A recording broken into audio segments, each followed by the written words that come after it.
Thanks everyone for being here today. I'm Ashley Robbins, Vice President at X Games. I run Partnership Sales Department. Really? Woo, thank you. Thank you very much. Talking about women's progression, right, with the boys here. But I'm really excited to be here. The forum, this is a long time coming. It's great to have all perspectives coming out of the community.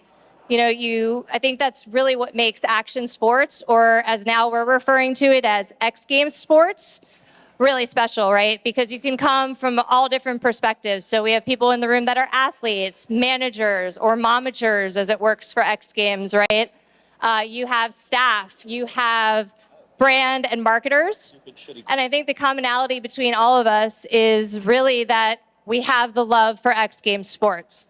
So you've heard a lot about women's progression, which is absolutely incredible, very near and dear to my heart.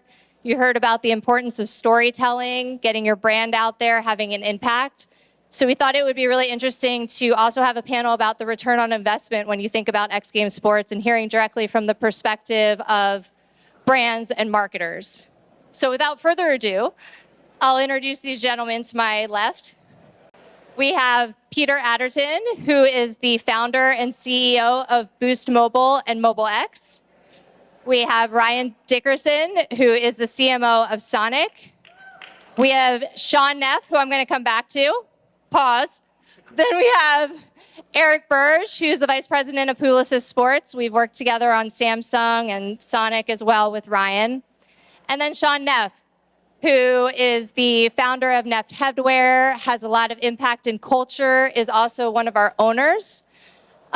He's been called the branding whisperer, so I think I'll throw that out there as well. And Neff, if there's anything, I think I'll just throw it to you, because I think we think about X Games and the way we talk about it at X Games is X Games sports, right? It's community, it's culture, it's competition, it's the 3 C's. So I think just from your perspective, from the X Games sports perspective, how do you think that interplays well into different cultural aspects? Yeah, thank you. Look, I remember when I first got the call, right? I've known John and now Jeff, right? And what I really enjoyed about kind of our first conversation was, right, hey, we're now taking over this incredible brand, right? And they have, I think, the perfect mix and vision, right? Like, very incredible operators, right? They know how to run a big organization. They know how to scale a business, right? And they have the funds to do it, right? So there's so excitement there to really scale X Games, and how can this brand get bigger? And there's so many exciting things coming down the pipeline. But also it was this perfect, and hence them talking to me was like this perfect blend of like culture and not forgetting the roots of what it means, right? And what this industry represents. And so to me, I think kudos to the crew, right? I think this whole organization now is led by an incredible team that, look, let's build out this industry. Let's get bigger. Let's get back in that top relevancy bucket. And I think there's a lot of tricks to do that.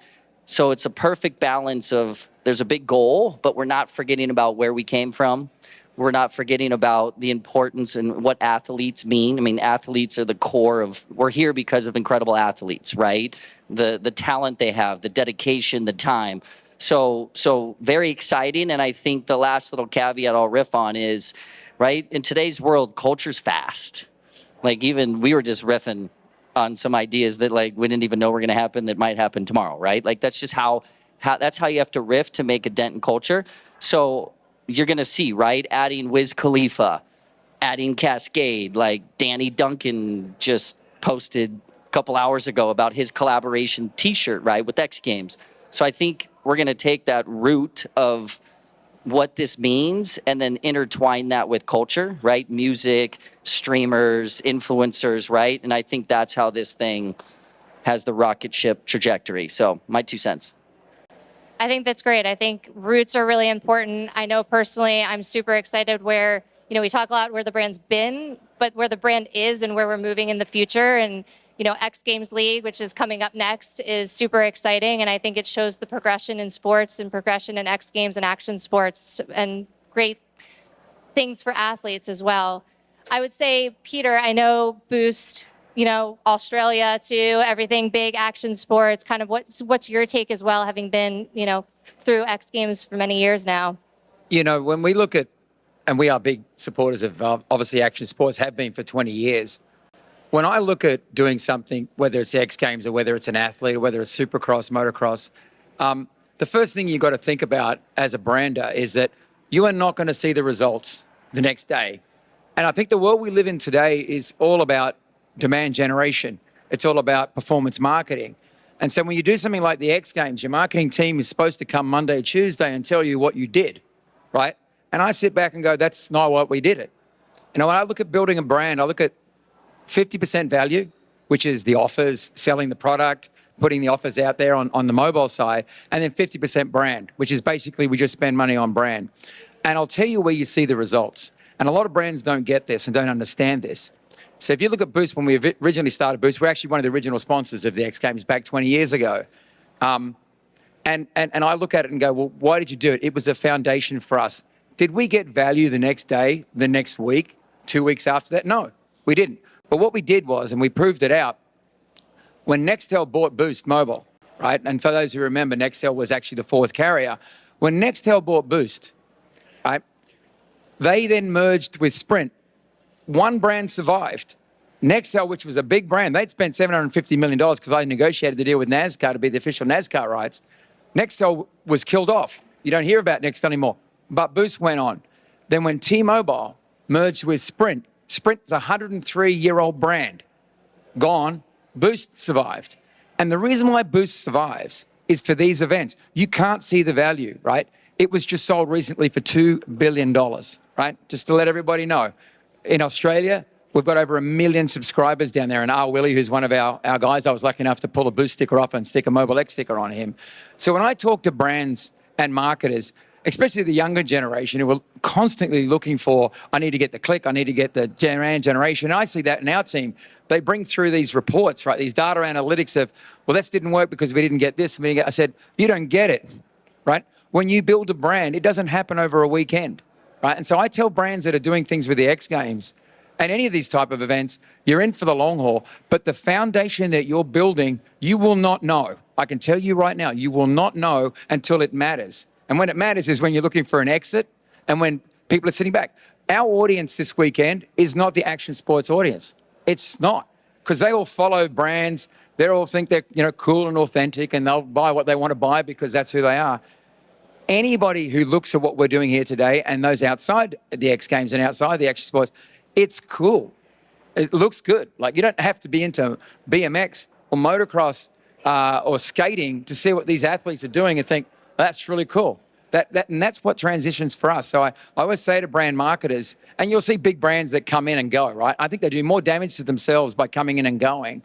And for me, I've seen the value because I've seen the value that we've built as a brand, and it's in the billions. You remember, Boost started here in 2001, right? When I first came across here, I arrived on an aeroplane, right? And now it's got over 9 million subscribers. I arrived on an aeroplane with no money in my pocket. Just arrived here and said, we're going to go build this thing. And it was built on the foundation. I remember the guys at Nextel telling me, but action sports, it's so coastal, right? It sits on the West Coast and East Coast, hardcore America. They're not really into that. And I said, not true. I said, they're into cool, they're into authentic. They're skating in the middle of this country. They're riding BMX bikes in the middle of this country. I said, you're missing the opportunity. The first person I put in my TV commercial at Boost was a young artist who walked into my office and he was begging me, put me in your next spot, right? And his name was Kanye West. And he came in with Ludacris and he came in with The Game. And if you have a look, the first commercial he ever did, it's on YouTube, a Boost spot was Where You At, was with Kanye. Now he's obviously gone a little crazy since then, but back then he walked in and so we had credibility in the hip hop music market and they all wanted to come to the X Games. So I think for us as a brand, the value comes in time. Don't look for it on Monday or Tuesday, which is what all your young marketing geniuses will tell you in your organization. Look for it over the 6 month, 12 month, and as you build that foundation. That's great. I think as we think about building on, whether it's Kanye or any sort of other influencers, I know Ryan with Sonic as our first presenting sponsor, which we're super excited about. You'll all be seeing the Sonic Park course. I know that influencers and athletes play a big part in what you do. You also have some interns. I know you yourself are a huge action sports fan and former athlete, or X Games sports. So just would love to kind of hear your take on being newer within the partnership realm for X Games. Yeah, thank you for having us. We're super excited. So I've got a couple of the team members here. Yeah, really exciting. When the opportunity came about, we talk about it a lot. I joined the Sonic team about 6 months ago, and it's exactly what you just heard. It's brand over time, right? It's sales today or sales tomorrow. It's kind of the way that we think about it. And to be able to be part of an event that has such a rich legacy, and I think Jeff said it really well earlier today, which was like, hey, we're trying to create something that's not just inventory, right? It's not just an additional piece of inventory a brand can go buy. We can buy inventory, you can buy inventory, anybody out here that's in a brand can go buy inventory. I'm not interested in that. I think what I'm more interested in is authentic relationships with, partnerships like this, where we get to come out and create an environment for athletes to do what they do, which is just perform in amazing ways. And now with, all the amazing HD content that we put out, all the incredible photography and film equipment that exists, you don't have to be an athlete to appreciate somebody getting on a vert ramp and doing an amazing trick, just like you don't have to be an incredible driver to appreciate F1 or anybody on the McLaren team ripping around Indy a few weeks ago. And so for us, it's all about just making sure that we have authentic relationships within environments like this that create a safe place and a fun place for athletes to excel and exceed. And so, you mentioned this, I watched the X Games growing up as a kid, right? Whether it was BMX, and I could see, wanted to be those guys. And so to see this, see this brand take such a really cool departure from sort of just being, a place to grab inventory or a place to sort of be on the networks to really trying to build something incredible and a basis in which athletes can grow and truly invest in themselves without having to worry about all the day-to-day components, right? Where's the money coming from? What are my parents going to have to do if I'm a younger athlete coming up? How do I think about paying bills if I'm also trying to get competitive and be in the gym? Those are all things. I was a privateer when I raced. Those are all things in the back of your mind, right? Like if I crash, can I afford to fix the bike? If I get hurt, I don't know that I have, the insurance or whatever it may be. And so I just love where you're taking this, and I love what you guys are doing in the sport. And I think, again, like what a great time to be part of a community that has such amazing and rich heritage and producing such incredible content globally for us just to be a fun participant. And so that's when we, looked at the opportunity. It was like, absolutely, what a fun place to be. Love where it's going. And of course, who doesn't want to create a fun environment like the amazing park we have out here where athletes get to go do what they do every day. So super stoked about it. I was going to say, I will say that my teenage daughters were more impressed. I was sitting up here with the Sonic CMO. They love your food. And they're like, Dad, is it up there when we come up there tomorrow? And I said, it better be, because I said, I think it is. But that's a classic brand builder there. My teenage daughters, I thought they'd be impressed with me. Not at all. Impressed with you. Well, thank you. Because you're with Sonic and you make the best shakes. Thank you very much. Yeah, we love the drinks. The drinks are fun. Again, we're all about fun. We're a brand that stands for fun. This is the epicenter of fun as far as, extreme sports, action sports are concerned. So we're really happy to be here. Could not be more proud of the team and more proud of what we have going on with you guys.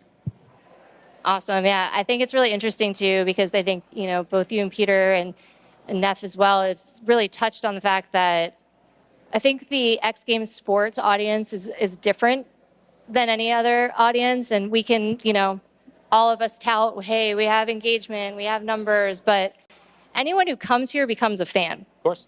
Our biggest thing, I think, is getting people to actually come and experience the event, because once you're here, you're a fan, so I think it's really exciting that we're going to be introducing more events, more, areas, places, international, for people to really come and experience and become fans and want to try things and see what we're doing for our athletes. Eric, I know working at Publicis, you work on multiple accounts. We worked together with Samsung, who came in for the first time for X Games Aspen. They're here now for X Games Ventura, which is fantastic. Also, obviously, working on Sonic as a new partnership. So just would love to hear from you, too, what you think makes X Games sports different, or how you think about the partnerships for your clients. Yeah, no, and I appreciate you guys having me again, and it's fun to be back here for summer. But I think it's everything we've been kind of talking about. It's how do we build this equity over time? I think we've seen a lot of clients in the past of, I have this problem right now. What is this type of one-off activation? But I think the most important thing is how do you become a little bit more ingrained with this audience? It's a really passionate audience base. So specifically when we think about Samsung and Aspen, obviously that was our first foray into action sports. how do we really build on it? I mean, it is truly a partnership, and that's what we always say is how do you build this over time? So what do we learn in year one, which is really kind of what Aspen was, and how we apply it to year two. So, I mean, I think when you're thinking of X Games specifically and you start thinking about some of the other larger partnerships, everyone's eyes go towards the 4 main leagues, which really, you're associating that IP with you, but there's no deeper level of storytelling. And I think that's what we've loved with X Games. And as Ryan said, you'll see it on the course with how Sonic is integrated, but it's really how are we actually providing more value to fans, to consumers when you're thinking about Samsung specifically, the filming angles, the content shoots that we're able to do of a very different perspective as people are actually competing in these crazy sports. But it's really kind of making sure that we actually have that ability to integrate in a deeper level. I think that's what we've really loved about X Games. Amazing. Did you want to say anything? No. I wasn't, but I'll riff real quick. You said something about storytelling, right? Like I'm obsessed with storytelling. I think at the core, a brand is just a storyteller. And with that, right, you look at this event, you look at these athletes, like every athlete has a story. And the progression and what's going to be broken, what record's going to be broken this weekend, right? So like what I really love about X Games is, and I think brands, right, the ability to integrate to the storytelling is massive. It's a huge unlock, right? And there's not too many properties, there's not too many things that brands can come in and literally you show up and there's, how many athletes are competing this weekend? Do we know how many? Hundreds? 200, right? So in all reality, those are 200 different stories being told. Each one of those athletes has its own fan base. Each one of them has, a story to tell. So like, that's what's so exciting, I think, from a brand perspective is, hey, come play with this. And to your point, visually, I mean, come on, like moto, skate, all that. You're just like, doesn't matter who you are, your mind's blown, right? So check, you've got the visuals. And then I think the key for brands is how do you tap into the storytelling and let them tell your story as a brand, right? Like they're coming in and they're great brands and they're going to work and leverage off the show that's being created. But then on top of that, to me, the most value is whoever breaks that next record or whatever tells that story and they're a part of that storytelling, that's kind of gold from a brand side. Yeah. Well, on that note, I think I'll throw you guys a curveball. We like to, I think what's also unique from our perspective is we are also selective on our side of who we partner with, right? And we want to make sure it's a great brand fit and fit for our audience. So obviously all your brands fit in there. So we'd also love the brands and clients, marketers to collaborate, right? To think about how can we make this area, all of it. How can you guys work together? Burritos is here. I know they want to talk to Sonic about a collab on a drink. So I'm throwing you this curveball of maybe, do you guys have any thoughts of how you might work together or work with any brands within the X Games sports space? Yeah, I think we've got to address kind of the elephant in the room, and that is that live events are going through a seismic change, right? And it doesn't matter whether it's X Games or whether it's motorsport, and we're involved in all of them, right? And so what you're also seeing is content's going through a change, right? The generation that's coming through now lives life in increments of 15 seconds, right? They struggle to watch a half an hour TV show without picking up a device. And so when you think about that, you think about this, and this is what we think about. We're obviously in the mobile phone business, so that's where most of the content's being consumed. You're going to have to change your approach. A little controversial, but the people that owned this before, I think they took the audience and the X Games for granted, right? And I think the new owners that I've met and I've spent a lot of time with at the Winter X Games, they have a very different approach. But I think if you're in the live event business and you're in the event business like we're seeing today, you do need to have a completely different approach. If you're taking the old model and trying to stick that in, and that's where you're seeing a lot of people. I mean, I sit back and say, Netflix, we all know that, built Formula One, right? And they built it, right? And they built an audience that has no interest in who wins the race. And in fact, I would argue most of them don't even watch the race that watch Netflix Drive to Survive. And so when you think about that, we've got to do things differently. And I think that that's where I sit back and say there has been a seismic change. And so when you have to start from scratch, which is really effectively what every sport has to do, no matter how big they are, they have to start from scratch. And we were at the NASCAR because we sponsor NASCAR. They're going through the same thing. Their audience is declining, their TV ratings are coming down, and they're like, what do we do, right? And so what I say, brands like ours can help and assist in building platforms like this, but we do have to accept that there's a seismic change going on. Kids are no longer interested in things they were 10 years ago, and we have to move with them. We can't lead them. We have to move with them and where they're going. And so I think that we've got a great opportunity to do that as an industry and as a sport. Yeah, I'll piggyback on that. I think it's well said. You're seeing a massive shift, right? Everything from attention spans getting tougher and tougher to keep. But back to your point, people love a story, right? The F1 Netflix example is a great example. That's not easy to get engagement at that level for, a series, and then year over year continue to get engagement growth to the degree they have, which is amazing. I reckon you're right that most of these people probably have never seen a race, certainly not live, and certainly probably not even on TV during, on Sunday morning. And so it's interesting where like long form content still has its place. People love storytelling, and good brand marketers and good brands love to tell their story, and so will athletes. But it is important that your partners that you have, whether it be somebody that you partner with, as an affiliate or as a direct partnership like we have with X Games this year. It's you want people who are very well aware of that in the space and are willing to work with you to get creative. And I think we were talking about it a little earlier. It's painful as a brand to try to square peg, round hole what we want to do and what we know consumers want into something that just candidly doesn't work well. And so, for us, it's we'll walk generally if I can't make sense of it, because it's like, hey, look, like we know the audience isn't that interested in us seeing us this way or hearing about the content this way. It's easier for us to kind of make a pivot and focus on something else that we can, truly really serve, the guest or an audience, whether it be content, whether it be some offer type that you were talking about earlier. But it is hard. And that's like, we're kind of in that weird space. I mean, Eric and I were riffing on it all morning where it's like, oh gosh, like we think we could maybe make this work, but this is probably not. And it's just because, again, like there's no point in going down that path. We're fortunately at this inflection point in the industry where we have enough partners who've realized that. And so you can be pretty choiceful now with who is actually kind of reading the room the right way and making the right moves. And so that's been really great. Again, long form storytelling certainly has its place, but you've got to know when and where to place those bets. Yeah.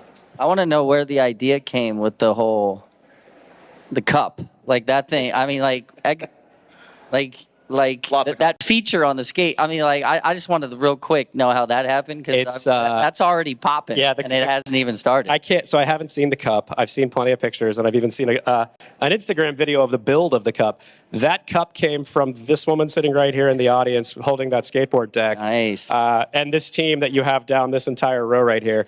It's a great example of when you have really, in tune marketing teams that know when and where to have brand placements and to really push the brand. Because again, nobody wants to see the logo soup of Sonic all over everything, just like they don't with Boost, right? You've got to be tactful, you've got to be choiceful, and you want to make sure it's a pretty elegant experience. But that's a great example of like our brand, drinks, shakes, all the things that we do and we love and we, do every day for our customers. Just bringing it to life in a fun way was a great opportunity. And that's a really good example of how partnerships that aren't cookie cutter and partners that understand how to put a brand first and foremost and an experience, like the park. That's what we love working with you guys on things like that. That's a perfect example of a marketing team in tune with our audience and with yours, making sure that we can still be there and in a way that makes sense. That was a good one. I mean, to add on to that, it's kind of what someone discussed a little bit earlier. When you're working in these types of partnerships, it is truly a partnership. So it's how do these brands kind of relinquish some of their control? And it's like, obviously, we're going to get across what's going on with Sonic and Samsung, what we really want to do, but you guys are the experts. And so it's you kind of taking that information and really saying, this is what's going to resonate, and this is how we build it. And the Sonic Cup is a great example on the course. You're making that into an obstacle. You're making that into something that's not just a logo slap, but it's really kind of integrated to the course, but also really kind of tells off what we're trying to get across. So I think that is one of the bigger things that we've always been excited about is how do you guys kind of take what we are trying to do and kind of work together hand in hand and really make sure that it actually resonates with everyone that's on the ground, that's watching from home, and especially with all the storytelling. Yeah, and I said this before. When we run a company, we run it 50% brand, 50% value. That takes extreme amount of discipline, because there are very few large corporations that spend 50% of their marketing budget, 50%, just on brand, right? No offer, no food offers, no mobile offers, and it's worked for us. It's built multi-billion-dollar brands from nothing, because people just do not invest back in their brand enough today. They want to see instant results. They're almost like, these media junkies. I was talking to our digital media team the other day, and they're like, we've got this great program we're running on on Google, Peter, where we can go to the Play Store and we can do this, and we give them all the assets, and the algorithm builds the assets. It builds the ad up real time with using AI. And I'm going, but who's controlling what it looks like? Well, Google is, right? The AI. So you give them assets, and it puts up an ad based on what they think you're interested in. If it doesn't work, it pulls it down. I'm like, but that's not branding. That's some AI algorithm putting up an offer, trying to lure somebody in. And our offer was like, marketing team came to me and go, we're going to offer this like free 10 days. And I said, free. I said, you don't need to be a great marketer to give something away for free. For God's sake, my 8-year-old can do that. I said, a really good marketer can actually get people in to pay for products. And so when you see that mentality today inside these media teams and inside even our own marketing department, it's also performance driven, right? You've got to get the performance from 50% goes to brand. And if you look at what we do in Boost Australia, right? We have absolutely killed it down there. Like, we are the #1 youth indexing brand in the market. For those who know much about the Australian market down there, it's incredibly strong, right? Incredibly strong. In fact, as I was leaving, I had an offer from our carrier to buy it for many hundreds of millions of dollars because they can't do what we do, right? And I said, if I sell it to you, I'll probably just screw it up. So I said, I'll let you know when I'm ready to retire. But for me, and even when we look at what we're doing with MobileX, MobileX is the exact same thing. Put money into brand. We're sitting here as a startup at the X Games because I know that the value we will build today, it'll be a lot easier for me. We're in 4,000 Walmarts, right? It'll be a lot easier for me to go build a whole direct marketing campaign to target someone on Meta or through Google and get these instant results. And it takes complete discipline of someone who's built a multi-billion-dollar brand to go, no, you might get a short-term hit today. So in our industry, we have churn, right? Where you have churn as well. Customers come and go. I said, how we fix the churn is investing in the X Games, investing in the brand. So I really try to tell marketers today, it's uncomfortable. It doesn't make all that much financial sense at the beginning when you're looking at the return. But I tell you, the foundation that you're building is something that is absolutely critical to your brand and to your customers. Rant's over. I could not agree more. I'm bringing him to the next company all hands meeting. That's well said. It's a balance, right? It's everybody's going to tell you in the demand generation space. It's all about ROAS. Where are you at? What's the CPM? What are you doing? It's important, but we're quickly walking down a line and a path where we're losing the artistic side of what it is to be brand builders, and it's because a lot of the digital direct space, right, has really led us there. Linear, OTT, all the different avenues we can spend money every day.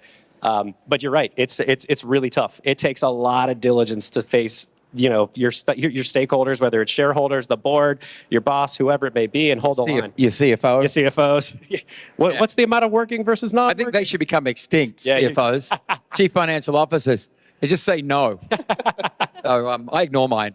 It's hard. It's really freaking hard. And none of them have built a brand, by the way. Well, it's a financial engineering exercise, not a brand building exercise, right? So based on that, and the ever-evolving landscape, do you feel like typically then you're staying longer with partners versus kind of a once-and-done approach? You have to. I mean, if you go back and look at the events, we want to sponsor the X Games as long as I'm alive, right? That's absolutely critical to us as we grow. We have these foundations that we build, and if you go back and look, even with athletes at Boost, all of our athletes are 20 years. I make it a real point of passion for me to tell an athlete, if they sign up for us, I'm going to see them through retirement. Those who know a bit about Supercross Chad Reed, I brought Chad over here in 2000, 2001. I still sponsor Chad and his kids today, right? And if you go back and Kelly Slater, one of the first persons to put a sticker on his board, other than Quicksilver back in the day, was Boost Mobile. Spoke to Kelly the other day. He actually gave us a call out because he was doing a Boost Mobile event, a surf event for us. I am long haul. So when an athlete comes to us, they're so used to fly-by-nighters coming in and out. I tell them they're going to retire with us. And if they have kids, I'll grab their kids as well. What you get is you get to pay them a little bit less, but they know that you're going to be there in the long haul, right? And they'll go through trials and tribulations. They'll go through flat spots where they'll have their talent they'll think has left them. They forget to drive or they forget how to ride their bikes. And we stick with them through the good and the bad. And then you get loyal athletes. I was on the phone to Chad last night. And Chad's put MobileX on his bikes, on his kids' bikes, and I give Chad 0 for that. He's just like, Peter, for what you've done for me over the last, I'll help you out. And that's the difference. And that's why I tell brand ambassadors, look after these athletes, but stay long-term. if you come and go, they'll treat you like that. Yeah. So And kids see through the quick stuff nowadays. big Like time. the quick little, the influencer game, social media is popping.